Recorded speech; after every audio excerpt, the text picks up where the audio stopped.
Alors, 10 minutes sur les points clés du diagnostic clinique et paraclinique du cancer du rein, toujours avec le même esprit, c'est-à-dire regarder exactement ce qui est dans le document du collège et ne pas trop en digresser, même si vous verrez qu'il y a des points sur lesquels on peut toujours un petit peu discuter, mais l'essentiel, c'est que vous arriviez à bien comprendre la philosophie globale. C'est important parce que ces éléments sont à connaître dans le cadre de l'ECN. Et puis, il y a un point qui est, on fera un petit focus sur, en théorie, un contenu multimédia, échographie d'un kyste rénal simple, même si je vois difficilement comment on pourrait faire passer ça à l'ECN. En tout cas, voilà, quelques éléments simples à connaître. C'est vraiment un examen relativement facile, mais on fera un petit point en fin de présentation. Alors, en ce qui concerne le diagnostic, on commence comme toujours, les données épidémiologiques, l'âge, le sexe, etc. Et puis ensuite, le ou la patiente qu'on a en face de nous, qu'est-ce qui va nous alerter sur un cancer du rein? C'est un cas particulier des tumeurs solides du rein, c'est que le plus souvent, on va les découvrir devant un autre examen complémentaire, donc 70% des diagnostics de cancer du rein sont fortuits et c'est tant mieux pour les patients qui vont se retrouver en général avec des formes petites qui vont pouvoir être diagnostiquées et donc traitées ensuite. On reviendra dessus, même si le traitement n'est pas au programme, simplement vous expliquer schématiquement la prise en charge qui va permettre de guérir les patients. Donc, le plus souvent, on va avoir un tableau asymptomatique. C'est pour ça qu'on l'a mis vraiment de façon majeure. Et puis, quand les tumeurs du rein sont symptomatiques, qu'est-ce qu'on peut avoir comme tableau? Alors, schématiquement, là, on l'a réparti en quatre parts, mais en fait, il y a des parts qui sont plus ou moins grandes. Le truc très classique de la sémiologie qui doit attirer votre esprit, on rejoint la question du traitement de l'hématurie, et sur le plan sémiologique, l'hémorragie liée à une effraction des voie excrétrice par une tumeur du rein, elle est classiquement isolée, c'est-à-dire sans aucun symptôme associé, pas de fièvre, pas de douleur. C'est pour ça on l'appelle isolée, silencieuse, totale. Et souvent, elle arrive à un moment donné, puis elle s'arrête ensuite. C'est la raison pour laquelle j'ai déjà insisté dedans dans la question sur l'hématurie, mais un seul épisode d'hématurie macroscopique justifie de faire un bilan qui doit comporter au minimum cystoscopie, échographie et même en général aujourd'hui, je dirais, uroscanner pour être absolument certain de ne pas passer à côté d'une tumeur du rein. J'insiste là-dessus, l'échographie est un excellent examen, il n'est pas irradiant, mais il est un, opérateur dépendant et deux, patient dépendant. Quelqu'un qui est en surpoids peut avoir une échographie qui ne montre pas de lésion alors qu'il en existe. Donc l'hématurie, premier cas.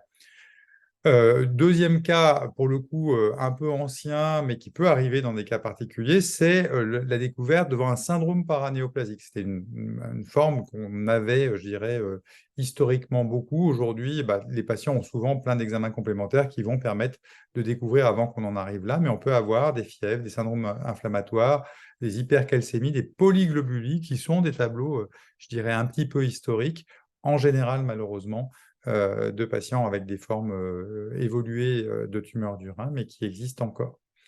Les douleurs lombaires, c'est quand même assez rare. On peut avoir un caillotage à l'intérieur de la voie excrétrice qui peut entraîner ensuite des douleurs lombaires, mais quand on a des lombalgies sans hématurie, on peut avoir sur une coulée ganglionnaire, ce qui est quand même assez rare dans le cas des cancers du rein, mais on peut l'imaginer, on peut avoir le diagnostic comme ça. Et puis, douleurs osseuses, dyspnée ictère devant des formes métastatiques, là aussi, tout cela peut arriver. Alors, l'examen clinique classique, c'était ce qu'on appelle le contact lombaire. On ne voit même pas cette notion dans les documents du collège. Et c'est assez logique, puisqu'aujourd'hui, des formes vraiment très volumineuses de cancer du rein, c'est quand même exceptionnel qu'elles arrivent.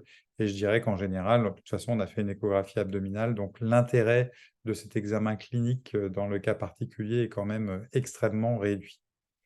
La paraclinique est donc un peu le point majeur dans le cancer du rein. Et qu'est-ce qu'on va demander comme examen complémentaire? Absolument. D'abord, il faut qu'on ait l'évaluation de la fonction rénale, la créatinémie, le calcul du débit de filtration glomérulaire, c'est extrêmement important.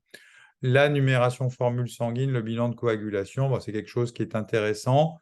et qui va nous permettre d'avancer. Puis on va faire un bilan général hépatique associé pour regarder s'il y a ou pas des éléments d'évolution au niveau hépatique. On peut retenir les LDH, les phosphatases alcalines, la calcémie, puisqu'il peut y avoir, je vous l'ai dit, en termes paranéoplasiques, les éléments. Et en fait, tous ces facteurs-là peuvent également avoir un intérêt pronostic dans les formes métastatiques. Donc, c'est la raison pour laquelle tous ces éléments-là sont importants dans le bilan initial d'une tumeur du rein. L'examen roi de la tumeur solide rénale, je vous l'ai dit dans le cas clinique, je le répète là, c'est l'uroscanner avec un temps sans injection qui va permettre de rechercher par exemple des lithiases ou d'autres types d'anomalies, voire également les tumeurs distinguées des formes kystiques des autres formes, un cliché artériel qui va permettre de voir le rehaussement des lésions tissulaires, un cliché tubulaire et puis des clichés excrétoires qui vont permettre de faire le diagnostic différentiel avec d'autres types de lésions, notamment, je vous l'ai dit, les tumeurs urothéliales, les lésions secondaires. Et puis, il faut penser dès cette étape-là à faire systématiquement un scanner thoracique qui fait partie du bilan d'extension standard, puisqu'il peut y avoir des extensions.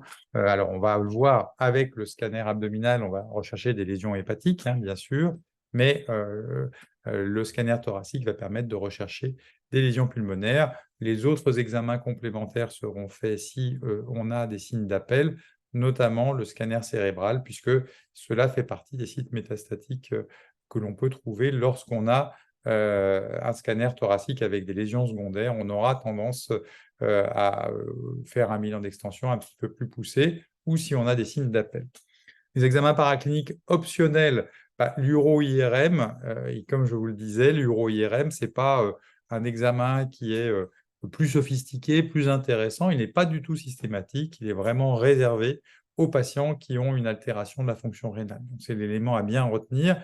Il est vrai que sur certains cas particuliers, on peut avoir un intérêt. C'est un intérêt pour évaluer le thrombus veineux, qui est probablement, l'uro-IRM est un examen probablement plus performant quand on a des thrombus associés. On peut avoir des thrombus qui remontent jusque dans le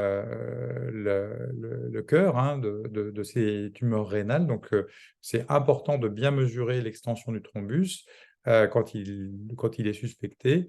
Mais en général, il est suspecté au scanner et c'est à ce moment-là qu'on va faire l'IRM. Et puis, les lésions kystiques, il peut y avoir un intérêt ponctuellement de regarder ça.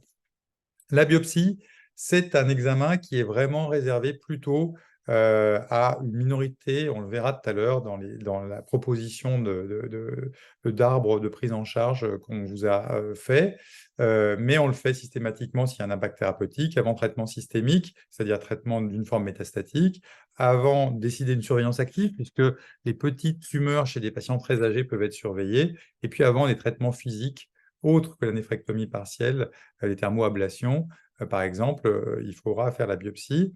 En ce qui concerne l'échographie de contraste, c'est vraiment un examen qui est un peu je dirais de spécialisation et qui est réservé à certains kystes. Alors la stratégie diagnostique, on vous l'a résumé ici avec la possibilité de faire une sorte d'arbre de discussion ici. Donc, la découverte va entraîner l'uroscanner, sauf contre-indication, on aura systématiquement besoin de faire cet examen-là, plus la biologie qu'on a détaillée tout à l'heure avec la fonction rénale et puis la calcémie, la numération formule, tous les autres critères biologiques dont je vous ai dit qu'ils pouvaient avoir une importance pronostique. Et à ce moment-là, on va avoir plusieurs situations. Soit on a une tumeur rénale qui est bénigne de façon certaine et on n'opère pas ces patients. Éventuellement, on peut discuter si on a le moindre doute de les surveiller, notamment pour les angiomyolipomes qui peuvent grossir, mais en général, ces patients sortent un petit peu du circuit. Si on a une tumeur tissulaire, on considère par défaut qu'elle est probablement maligne et on va regarder, si elle est localisée, on va plutôt partir lorsqu'elle est toute petite vers un traitement partiel. Si elle est très volumineuse, il y aura peut-être d'autres indications. Vous n'avez pas à connaître la TNM, on vous l'a réindiqué ici à titre indicatif. En général, tous les patients en bon état général, opérables, qui ont des tumeurs localisées, sauf cas particulier qu'on peut surveiller chez des patients très âgés, on va leur proposer un traitement. Et la particularité qui explique qu'on n'est pas systématiquement besoin de faire des biopsies, c'est qu'on fait des néphrectomies partielles chaque fois que possible pour préserver au maximum la fonction rénale. Si on a diagnostiqué une lésion tissulaire maligne, mais que malheureusement, lors du bilan, on découvre que la lésion est métastatique, là, il y a une indication formelle à faire la biopsie pour savoir quel type de tumeur on a, puisque les différents traitements vont être différents par voie systémique en fonction de la donnée de la biopsie. On rajoutera des examens complémentaires et on fera les bilans d'extension, scanner cérébral, scintigraphie osseuse, etc., qui vont dépendre, je dirais, du type histologique et de la décision thérapeutique. Lorsqu'on a une tumeur qui est kystique, c'est un cas particulier, c'est là qu'on peut avoir la classification de Bosniak qui va nous permettre de savoir si c'est des patients qu'on surveille, notamment le Bosniak 2F, F c'est pour follow, à surveiller, à suivre. Lorsqu'on a des lésions qui ont franchement une sale tête, c'est-à-dire les Bosniak 3 ou 4, eh bien, le risque de malignité, le fait qu'on ne peut pas les biopsier puisque c'est un kyste, donc on risquerait de le percer, amène en général à faire une chirurgie idéalement partielle, mais parfois une chirurgie plus lourde peut être envisagée. Et puis, je vous l'ai dit dans le chapitre sur le diagnostic, on a les tumeurs solides du rein qui correspondent à ce que je vous ai déjà décrit, qu'elles soient bénignes ou malignes, et puis on peut avoir d'autres histologies, des métastases, des tumeurs urothéliales, des abcès, des lymphomes. Donc ces éléments-là peuvent être d'autres surprises qui peuvent faire indiquer éventuellement, eux aussi, des biopsies si on les suspecte sur les données de l'uroscanner. Alors pour finir sur l'échographie, bien voilà l'aspect typique d'un kyste bénin avec une paroi fine, pas de calcification, pas de végétation, pas de cloison, c'est-à-dire à l'intérieur on voit des éléments tissulaires. C'est ça, un kyste simple du rein, et il est extrêmement fréquent, il est absolument bénin et il n'y a absolument rien à faire pour cela. Je vous remercie de votre attention.